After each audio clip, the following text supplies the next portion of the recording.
March 16th Borough Council meeting to order. Please join me in the Pledge of Allegiance. I pledge allegiance to the flag of the United States of America and to the republic for which it stands, one nation, under God, indivisible, with liberty and justice for all.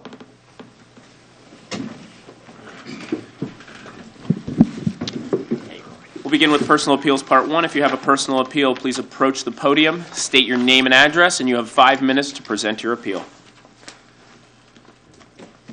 Good evening. I am signed in. I'm Mike Waddell. I live at 976 North 7th Street Circle here in Emmaus. This evening I have here actually 2 appeals mixed in with a short narrative. I'm here this evening with my Emmaus Commemorative Gardens Foundation hat on. The Remembrance Garden at the Knaus Homestead is on borough property, and my board of directors last week at a meeting reminded me that periodically I should come and thank you for allowing us to use that piece of property, and also to maybe give you just a very brief update on some things that we've been doing. So I will keep this very brief. And in amongst this, there are actually 2 appeals. I'm here tonight as the director, the executive director of the Emmaus Commemorative Gardens Foundation. This is the 11th year that the Remembrance Garden has been active. It was dedicated in July of 2004. And because it is on borough property, we certainly want to thank you for allowing us to use that property. We have now installed almost 400 bricks for different reasons in the walkway. I believe all of you have been there. You know what it's about. It's a wonderful place, and it's a place that continues to grow. We continue to work to add walkways and so on, which I will mention. This year will mark the 9th annual Veterans Bricks installation on Sunday, May 24th. We are especially proud of what we do for our veterans, to honor them. It's a privilege for us each year to install somewhere between 15 to 25 bricks for veterans. At your desk today, this evening, you have a brochure, and I wouldn't be much of an executive director if I didn't have an order form for a brick there for you, that if you know of someone who's a veteran that you would like to honor by placing a brick in the walkway on May 24th, the order form is there. We're pleased to do this. It's something we took on 9 years ago, and we're very proud to do this. We have actually almost half the bricks in the Remembrance Garden now are for veterans. Roughly 190 of them are for veterans. The second appeal that I have, though, many of you have been to the ceremony that we do in May. We're looking for a speaker. Appeal to you if you know of a person who is military, who has served in Afghanistan, Iran, Iraq. We've had a number of excellent speakers there.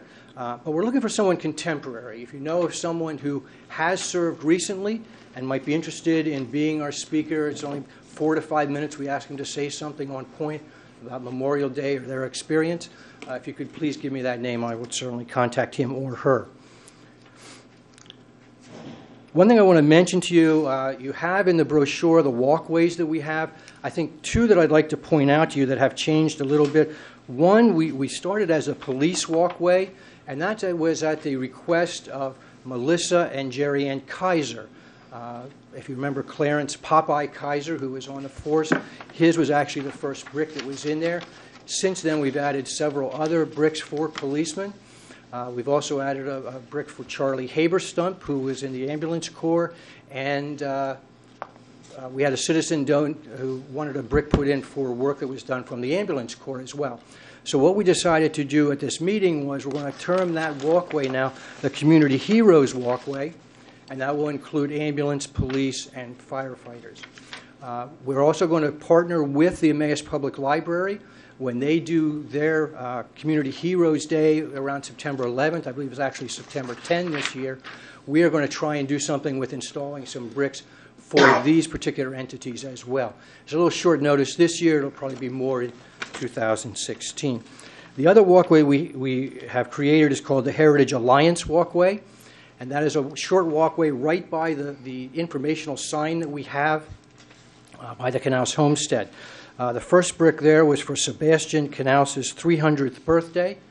Sebastian was not there, but he was honored when a brick was installed in his name at that walkway, and we will continue to put, in fact, we just had one for someone from the 1803 house that we will probably install in that walkway as well. The second thing I mentioned, Emmaus Heritage Alliance. I hope you're aware of what the Heritage Alliance is doing now. Terry McManaman has been working behind the scenes to get 8 organizations working together, which, as we all know, has been tried before here in this community, but I think it's actually starting to work very well. The 1803 House, the Shelter House, the Canals Homestead, the Remembrance Garden, Emmaus Historical Society, the Emmaus Public Library, the Emmaus Main Street Partners, Moravian Church, including God's Acre. They've all agreed to work together in the Emmaus Heritage Alliance to do some really good things and coordinate their activities together. The last thing I'll mention is just a reminder again that the Emmaus Commemorative Gardens Foundation will fund the Volunteer of the Year, a BRIC Award. I'm just waiting to get that name. Whenever you have that, certainly get that to me. I have talked with Councilman Brown about it, and as soon as I have the name, I will take care of it. So thank you again for the work that you do, and thank you again for allowing us to be at the Canals Homestead as a Remembrance Garden at the Canals Homestead. Thank you. Thank you, Dr. Waddell.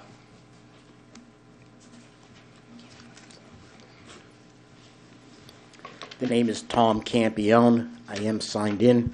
I reside at 33 West Water Street in Hellertown.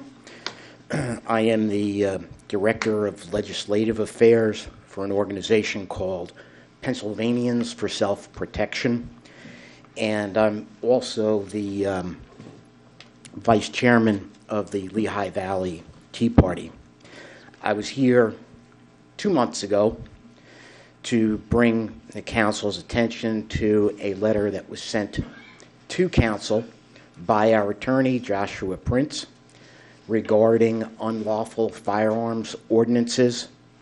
And at the time, council explained that the issue had been dealt with. And at that point, I asked, well, when is this? Because the violations still appear on the website, and I was told, well, yeah, we dealt with that just recently, and maybe the website hasn't been updated yet, but it has been in print. So, based on that, I a few weeks later came to a borough clerk's office and requested a copy of what was done. And in fact, what was done well over 3 years ago, nothing recent. And it's obvious that no one from Borough Council took this matter seriously enough to have actually read our attorney's letter. And it's a 6-page letter, so I'm not going to read the whole thing. But in part, it identifies the current violation, which is Chapter 16, Parks and Recreation, Part 1, Regulations 103, Prohibited Conduct 18. The end of that reads that it is unlawful for any person to carry onto or possess in any park a shotgun or rifle or pistol or firearm of any make or kind unless specific permission is granted for a designated area by authority of the Borough Council. Well, in fact, Borough Council has no such authority. That authority is reserved to the state. Now, this ordinance needs to be dealt with, and needs to be dealt with quickly. The organizations that I represent are committed to making certain that all municipalities, cities, boroughs, townships, political subdivisions in the Lehigh Valley comply with state law. Title 18, Section 6120. What do you mean by quickly, Mr. Campione? Today is March 17th, 16th? 16th. The letter was sent to the borough back in December, in fact, December 13th. So we're now 3-4 months since then. So if there's some if there is some activity, a sincere effort on the part of the borough to deal with this particular ordinance, all is fine. No one's looking to make a case out of nothing, but councils or boroughs that dilly-dally and avoid and so on are being dealt with, and you can look to the city of Harrisburg if you wish to see how harshly they're being dealt with. Well, thank you. I think we all believe that we had already changed that ordinance. I know when we enacted rules for Triangle Park, we specifically looked into that, and I was of the belief that that had been changed. But I know Mr. Labenberg. The letters went so far as to cite the violation. I see what you're saying. Mr. Labenberg. I actually read your 6-page letter, and I did take it seriously, so I take offense to that comment. But we addressed you last time you were here, and we said that we thought we took care of it, and you yourself said 3 years ago. So we were way ahead of the game when we took care of that. We asked our solicitor to look at it and to address it, and he's the one that made the recommendations. Now my suggestion is, let's just assign this to a committee, make sure that his issue, there's nobody on this council that's opposed to it. Nobody's opposed to it. Before you go any further, Excuse me, Mr. Campion, if you would, please. check your emails tomorrow morning. I just forwarded you a legal opinion from your solicitor. Quite honestly, he felt that the ordinance was fine, except for his issue was, could there be arguments about discharge? Because your last ordinance didn't say anything about carrying. What it was you changed it to repeal the other ordinances, but it did say about discharging in parks. And he said, okay, you might want to tweak this, but you have a legal opinion from your borough solicitor that I don't think you should discuss any more with the man that's threatening litigation with you. Well, I'm not discussing it, but I just would like to have it go to a committee so we can Absolutely, finalize it and but then, before you and go then any further, address it. I just make want to sure you address read- it in committee. Make sure you read the email I just forwarded to you. There is no doubt that the borough believed that it was dealt with when I was here last, and I am here tonight again out of courtesy to inform you that it was not dealt with and that it needs to be. Thank you. Thank you, sir. Where would you like that issue referred, Mr. Pepe? Does it matter what committee deals with it? I'd put it to Gen Ed. I'll send that, and then if Gen Ad could take a look at that issue, I'd also like to make... Actually, maybe public safety. Okay, we'll send it to public safety. And I'd like also make the point that Mr. Brown is now present at 7:15 p.m. Continuing with personal appeals, part 1. Not planning to make an appeal, but after what I just heard, I have a question. As the current, this is Otto Slozer, 121 East Elm Street. As the current ordinance is written and stated, and as the law would be enforced by the borough, can an individual be carrying a firearm in the park or not?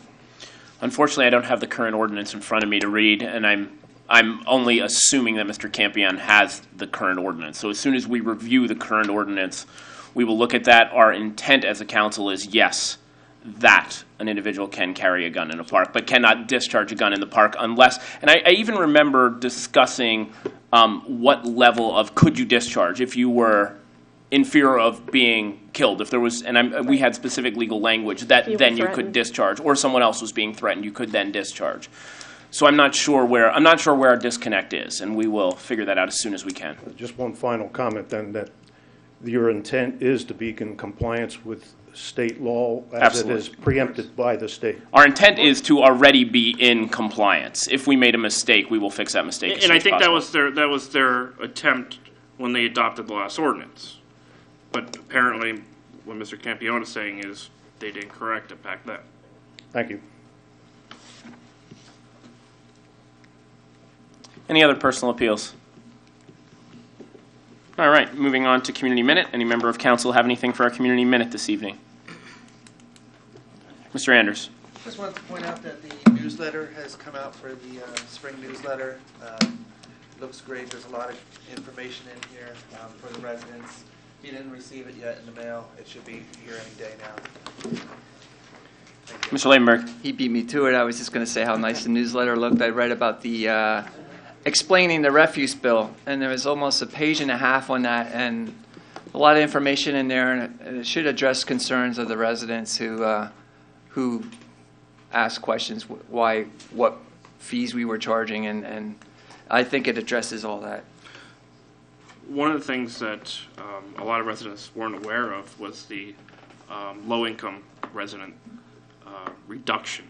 So I've received 3 or 4 phone calls already today questioning about that. So so people are reading it. I mean, that's the good news.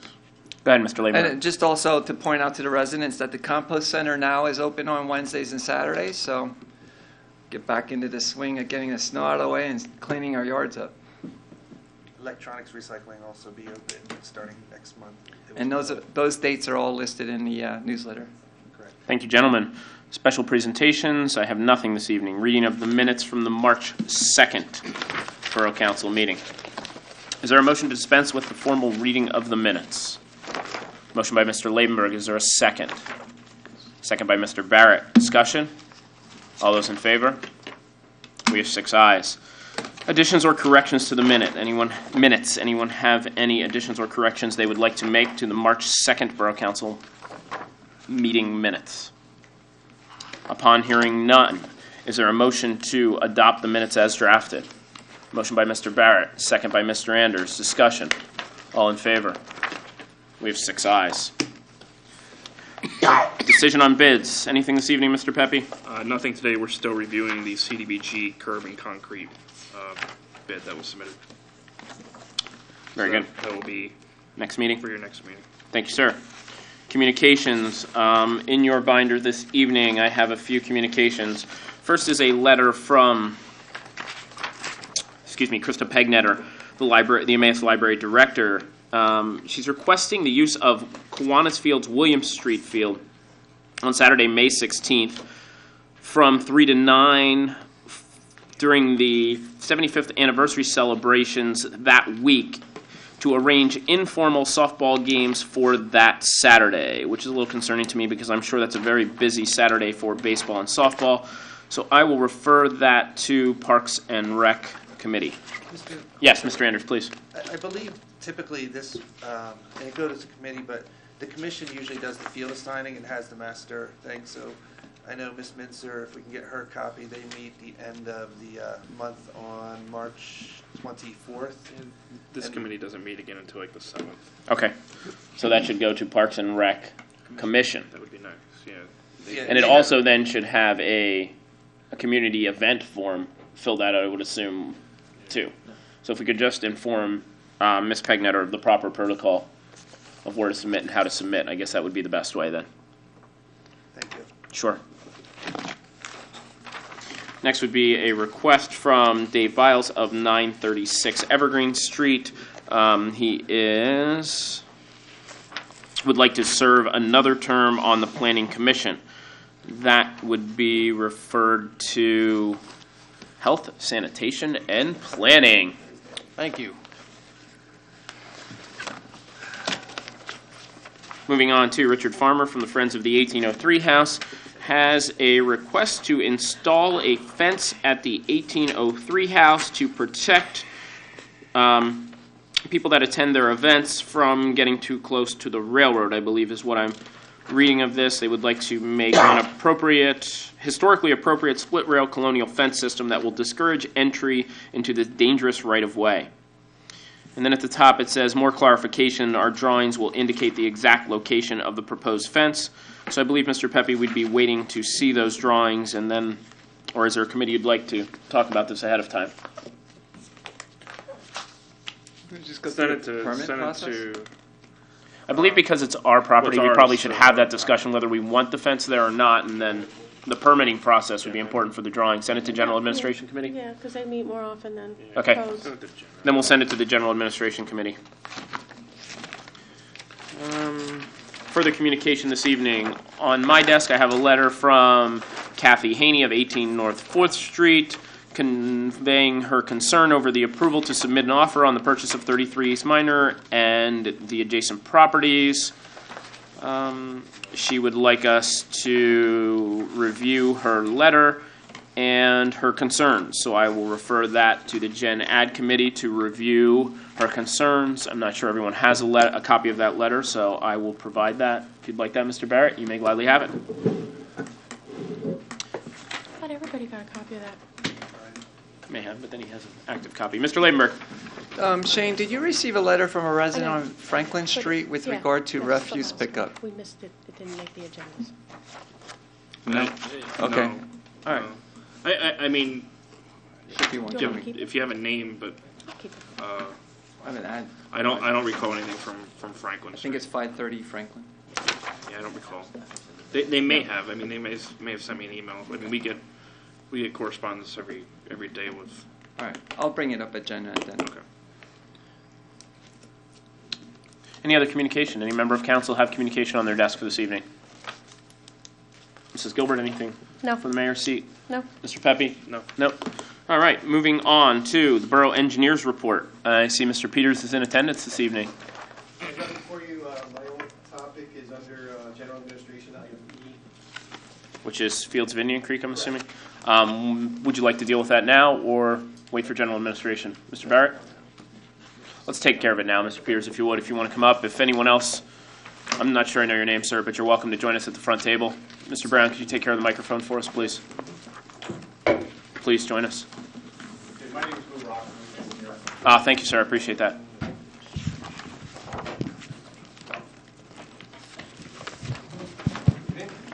Evening, Mr. Peters. How are you? Good, how are you? Very good, thank you. So, ladies and gentlemen, if you would like to join us in the General Administration tab is where we're working out of this evening.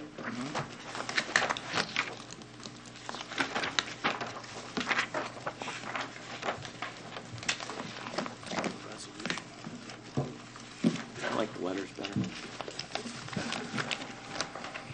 Yeah. I like it in front of my tab, too. All right, Mr. Peters, we're ready. Okay, what we have in front of us tonight is resolution number 2015-9. This is a resolution for conditionally approving the lot consolidation plan and preliminary land development plan for the Fields of Indian Creek. This was drafted by Borough Solicitor. Have we had an opportunity to read the resolution? We've all had it since Friday, so I believe we've had an opportunity to read it. I'm hoping there's questions related to it. Okay, I'm open to answer any questions, or we could have Mr. Rock from Lehigh discuss the project however you'd like to proceed. So why are we moving forward with this many open-ended issues? Like I saw, there's not a sedimentation plan. There's not an approved NPDS plan. We haven't determined how many units before the road goes in. It seems like there's a lot of concerns in here that haven't been addressed yet. So I was just questioning why. We have, you are correct, sir. We do have a significant amount of items in the resolution, majority of which are third-party approvals. Items such as the erosion and sedimentation control, third-party approval, the planning module, third-party approval, NPDS permit approval, third-party approval, the emergency crossing permit and design, third-party approval. At this point, even the sanitary sewer and public water are also now third-party approvals because those are going to be owned, operated, and maintained by a Lehigh County authority. So those designs are to be approved through LCA. So again, we have substantial aspects of this project that are still lingering out there, but theoretically, they're all third-party approvals that typically can be packaged along with a conditional approval of this nature. I think with this resolution, Attorney Dinklocker and myself, we went back and forth on this numerous times. Throughout the resolution and throughout the approvals of these third-party approvals, I think the borough retains the right to determine if any alterations or changes required through these approvals dictate a significant change to the plan, thusly kicking it back through the planning process, i.e. particularly the NPDS permit approval process has the possibility of significantly altering the overall plan as we see it today if things were to go different directions per county conservation and DEP's eyes. This resolution holds the right to have the borough's discretion determine if any of those changes that come through that process we feel are significant enough to have the planners take a look at it again and come back through. So I think we have enough meat and protection in the document as drafted to protect the borough on any changes in those approvals that you kind of discussed right there. Thank you, sir. That makes sense to me. Does that make Yes. sense? Okay. Other questions from council? I would just like to hear comments from our solicitor. That's Okay. Mr. Dinkelhocker, if you would, please. Sure. I drafted the resolution, and the resolution was based on the last Planning Commission meeting at which the matter was reviewed. The bulk of the conditions come out of Hanover Engineering's letter, which is attached. As with any planning resolution, it's going to be the requirement that the developer satisfy these conditions.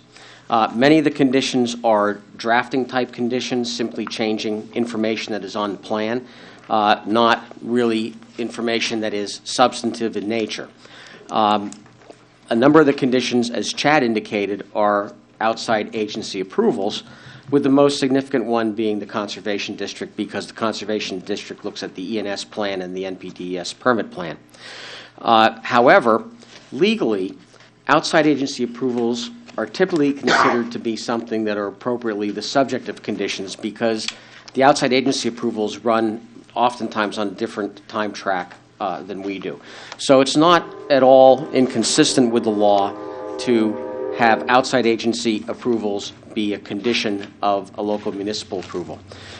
So I think that we are protected. I shouldn't say I think. We are protected.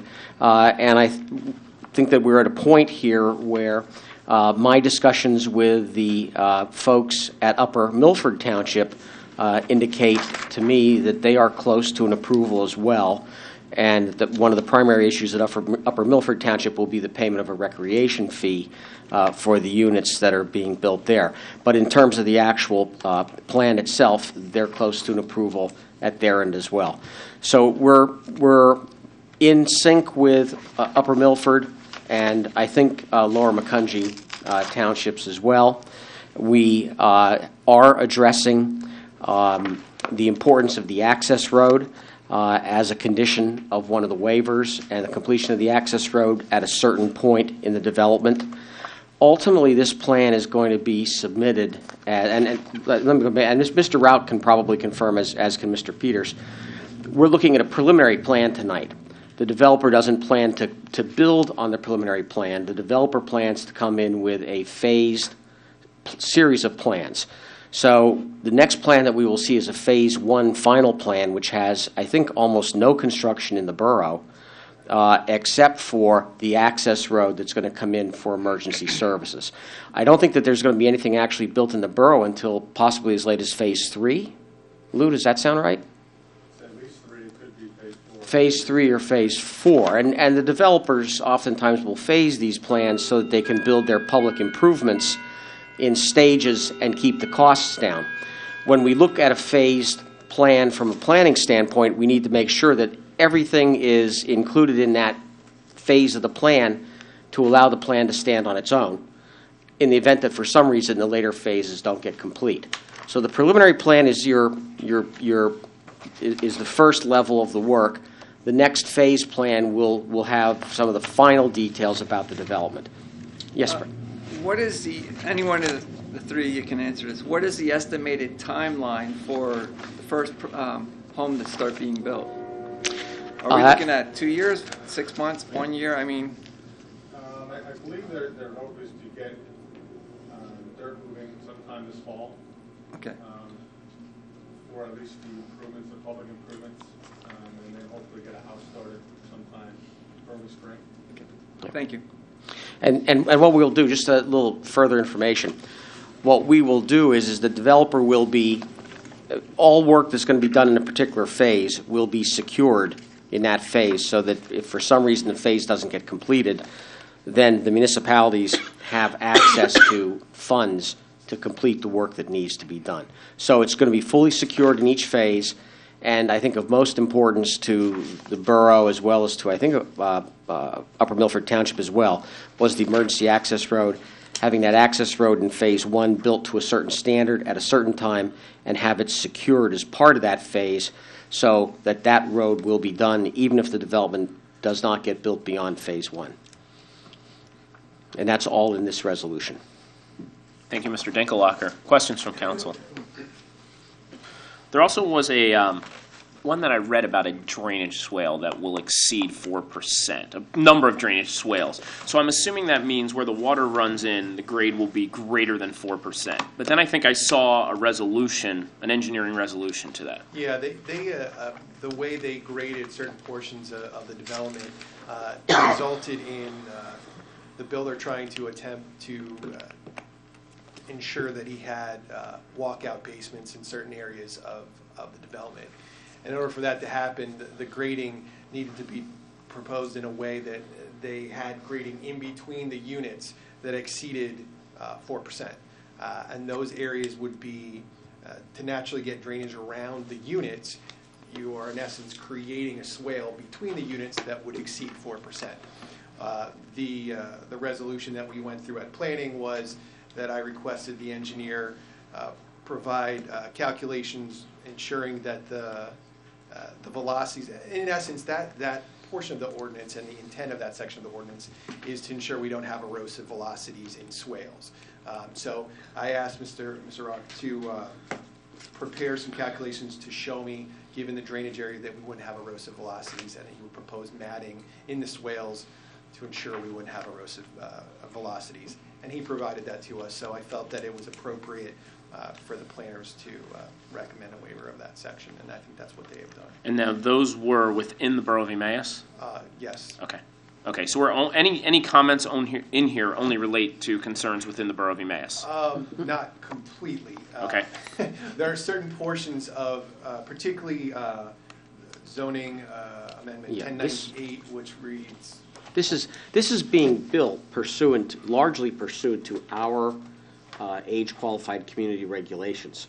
So a lot of the broader standards in terms of recreation space, open space, private roads, et cetera, are part of our ordinance. So in a sense, while there is a section of the borough, or there's a portion of the development in the borough, the standards are development-wide, because in our zoning ordinance, we considered the age-qualified community to be the entire tract of land, not just the land in the borough. Okay. So certain portions are tract-wide requirements, Right. not municipality requirements.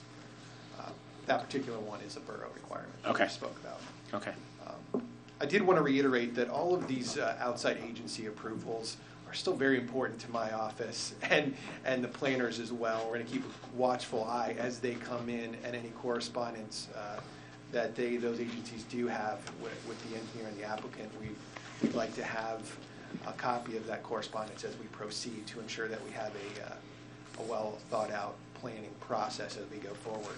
I think it's very critical to the overall outcome of this particular project that we keep that type of communication, because if that communication is lost, a lot of times we end up with something 5 months down the road and we look at it and we say, well, this isn't exactly what we were talking about 5 months ago. It's been changed. And like I said, we have teeth in this resolution, but it's a little bit easier to keep a watchful eye on it if we keep correspondence between the applicant and the borough to go forward. And so I just request that Lou and his office, if they could, out of courtesy, provide at least my office or the borough with correspondence as they go through. I think it would be useful for all parties involved if we could do that. Very good.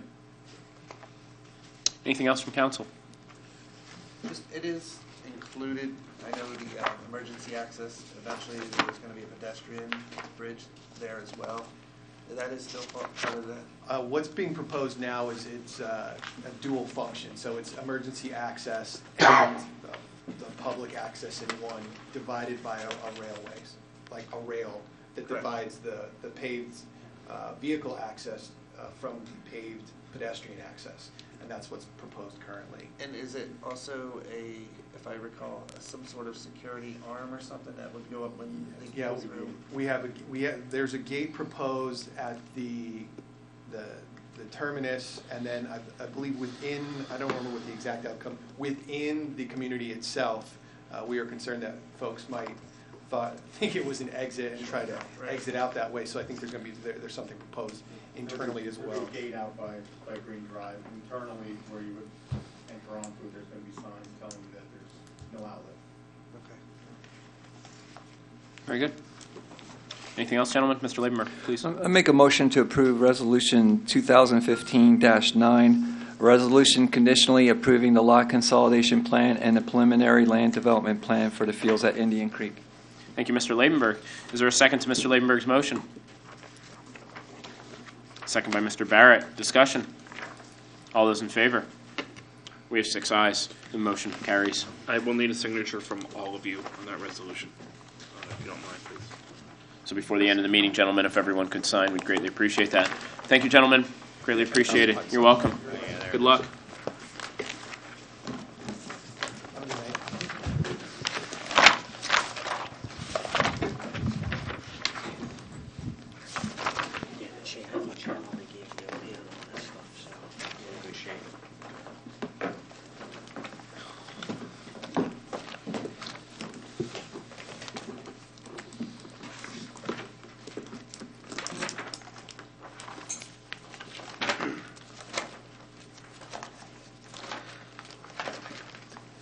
All right, moving on to the solicitor's report. Mr. Dinkelhocker. I have nothing. Thank you, sir. Unfinished business, part 1. Ordinance number 1121, which is the graffiti ordinance. Mr. Pepe, it's been properly advertised for second reading this evening? Yes. Thank you, sir. You can find that under unfinished business, part 1. Is there a motion to dispense of the formal reading? Is there a motion to read in short title? Motion by Mr. Barrett, second by Mr. Shubsta. Discussion. All those in favor? We have 6 ayes. Ordinance number 1121, an ordinance amending the provisions of Chapter 6 of the Emmaus Borough Codified Ordinances entitled Conduct by adding Part 5 graffiti. Is there a motion to adopt the ordinance? Motion by Mr. Barrett, second by Mr. Brown. Discussion. Mr. Labenberg. Yeah, I just noticed another spot where it's on page, well, it's the 3rd page. And under paint stick or graffiti stick, any device containing a solid form of paint, chalk, wax, epoxy, or other similar substances capable of being applied to a surface by pressure upon application, leaving a visible mark that is not water soluble. The definition, paint stick. Yeah, that's a definition. That's I know, but we're banning chalk. No, it actually, Chalk that's not earlier water soluble. on it says about chalk not being, if it's like a. I'm just questioning because if it's in the definition as chalk, most chalk is It's water soluble. This is not. If not water soluble. Not water. all right. So is there chalk that isn't water soluble? Then Apparently, okay. I don't walk around with it, so I couldn't really tell you. But In other words, something that can't be removed by just washing it off. right, Right. right. Okay. Mr. Barrett. I mean, the only major change since the last time this was read is the change from 10 days to 30 days, correct? That is correct. really the only thing that changed, correct? It's on page 4. Yeah, oh, I know, I see it. It was more for general comment. Any other questions or concerns? We have a motion that's been properly seconded. This is a roll call vote. Mr. Labenberg. Aye. Mr. Barrett. Aye. Mr. Brown. Aye. Mr. Shubsta. Aye. Mr. Anders. Aye. And Mr. Holtsafer votes aye. Motion passes. Moving on to next ordinance, ordinance number 1122. Ordinance relating to resident permanent parking on Iroquois Street between Macungie Avenue and North 7th Street Circle. This is also the second reading of this ordinance. Is there a motion to read in short title? Motion by Mr. Barrett, second by Mr. Brown. Discussion. All those in favor? We have 5 ayes. Those opposed? Mr. Anders is opposed to reading this motion in short title. Moving on to adopting the ordinance. An ordinance number 1122, an ordinance amending Chapter 15, Section 404D1 of the Codified Ordinances establishing resident parking permit on Iroquois Street between Macungie Avenue and North 7th Street Circle. Is there a motion to adopt ordinance number 1122? Motion by Mr. Barrett. Is there a second? Second by Mr. Brown. Discussion? There's a roll call vote. Mr. Labenberg. No. Mr. Barrett. Aye. Mr. Brown. Aye. Mr. Shubsta. Aye. Mr. Anders. No. Mr. Holdsafer votes aye. Motion passes 4-2. Not voting against the ordinance would be, voting against the ordinance would be Mr. Labenberg and Mr. Anders.